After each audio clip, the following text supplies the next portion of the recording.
مستشفى الرحمة في دركوش هو يعتبر من أهم مشافي شمال غرب سوريا، وهو يعمل منذ نهاية 2012 مع بداية تقريبا الثورة السورية. جميع الخدمات اللي عم بيقدمها هي خدمات مجانية وتشمل جميع التخصصات الجراحية والداخلية والأطفال والعناية المشددة. بيخدم منطقة جغرافية يفوق تعداد سكانها ل 750 ألف. يعتبر هو المشفى المركزي في منطقة جسر الشغور.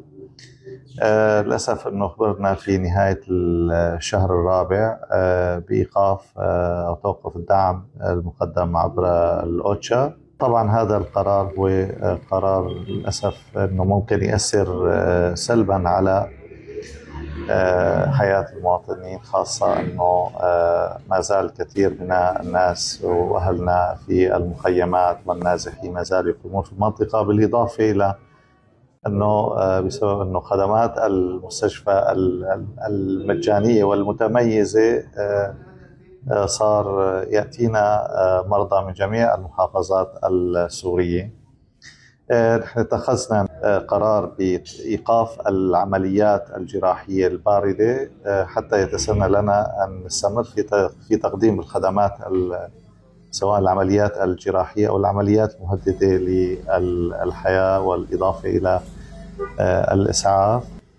مثل هيك قرار للأسف أنه ممكن يأثر على حياة الناس. هذه الخدمات للأسف أنه هي غير متوفرة في كل المشافي بشكل مجاني.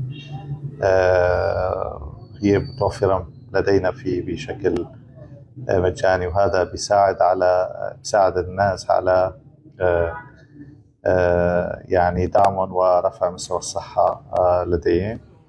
نحن بنناشد جميع الجهات المعنية، الحكومة ووزارة الصحة والمنظمات الدولية بالمساعدة في استمرار هذه الخدمات بشكل كامل في المستشفى.